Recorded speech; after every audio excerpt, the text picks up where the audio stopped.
So we're so pleased to welcome Jim back to Catholic TV. Jim, how you doing? Very good. It's great to be with you again. Hey, Jim was the lector at Mass this morning. I noticed that. Help me out. How'd I do? Yeah. Now, were you prepared, or Father just said you want to read? Oh, you just said, do you want to read? And look at you, jump right up there. He's and a did pro, it. though. He's a pro. Hey, bring us up to date on the work of Cross Catholic Outreach. Well, we've been expanding. We're in over 30 countries this last year, more than $230 million in aid. A lot of donors were extremely generous last year. It was a phenomenal year, over 200,000 donors. So we're really seeing some impact, and as you know, we target the poorest of the poor. Mm-hmm. Mm-hmm. And that's what I want to ask you about. It's great to have you back again and to hear an update, because I was so touched to hear initially of the work of your organization. And the poorest of the poor brings with challenges. Can you explain some of the challenges that your organization faces? Well, the poverty, of course. I was thinking about Kenya, where I was not long ago, and the lack of water in some parts of Kenya is so extreme. I mean, you have mothers and their children walking 5, 6, 7 hours a day hunting for water.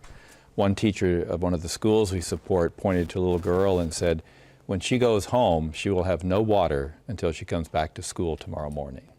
I mean, that's a poverty that's inconceivable, that you wouldn't even have a drink of water at your home, or even water to wash or cook or anything. It's incredible. So we encounter, obviously, enormous poverty. And interestingly, some of the biggest obstacle to overcoming it that I learned from the missionaries in the past year is the lack of belief on the part of the people that they can make any difference in their lives. They just feel hopeless that they can change anything. And one of the biggest obstacles to overcome of the people we support is overcoming that mentality, that why try? You know, we've always been poor, and yet we see it happening. We see great success. But of course, there are also cultural obstacles as well. And when you say inconceivable, I think it's hard for us here in the United States to realize how poor some of these nations and these people are. How do we make them realize that there is this terrible poverty going on, and it affects so many children? Oh yeah, especially the children suffer. I mean, child mortality, of course, is very great in these countries, mostly because of contaminated water. That's the biggest cause, so a lot of our programs focus on that. But I think donors and potential donors and Catholics are just concerned about the world and about other people. Like Pope Francis said, realize first, these are like us. They're just mothers and fathers and people just like us. But we didn't happen to be born there, and they were.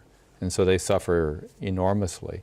Our website at crosscatholic.org, a lot of that is devoted simply to helping people understand the needs of the poor. Mm-hmm. Such an important truth, you know, and the Pope is able to convey those simple truths so clearly, you know, that these are people just like we are. What an important thing that is, to be the first step to helping and breaking through the barriers for the poorest of the poor. Now, I'm curious about the mission of the Marie Adelaide Rescue Center and empowering women. Can you tell us about that? This is a remarkable development in the Maasai area of Kenya.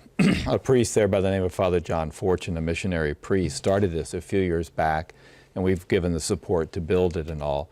It's for girls who are young and who are now threatened with these cultural practices which are so deleterious to them.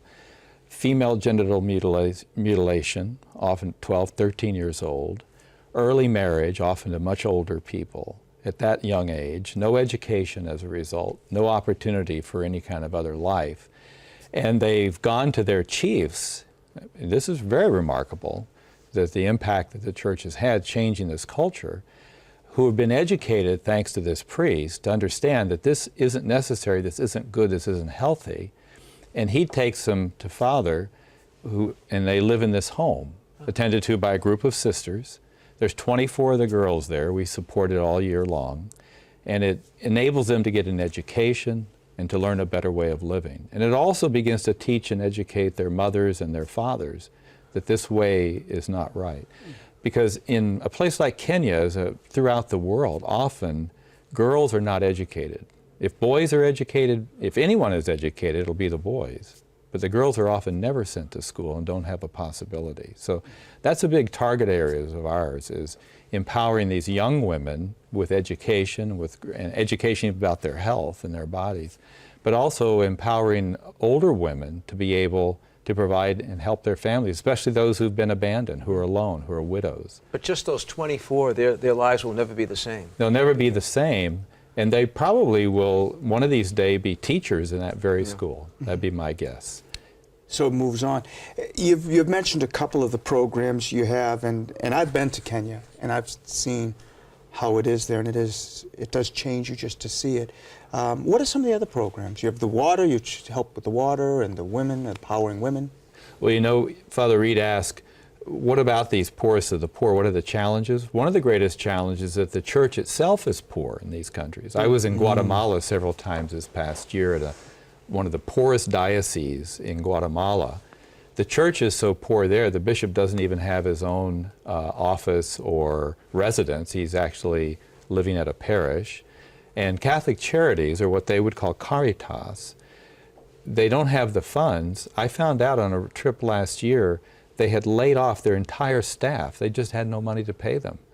So we've been empowering them by providing the funds so that they can hire back their staff and they continue the work they're doing. We've built over 60 houses with them. Now we're going to be providing water, clean water. We provide scholarships for the kids in the schools and food for those who don't have food. But the church struggles to respond because of their own poverty. And that's one of the things that Cross Catholic Outreach tries to do, is come alongside and provide the resources, provide the salaries they can hire back their people, vehicles that they'll need. Well, it's wonderful, the work you do. Where Thanks, can people Jim. learn more? CrossCatholic.org. And just go to crosscatholic.org. You can learn about our programs for women. You can learn about the Marie Adelaide Center if you want. crosscatholic.org/rescue. Jim, always a pleasure. Thanks, Jim. Thanks so for being much. with Great us to be today. with Stopping you. by.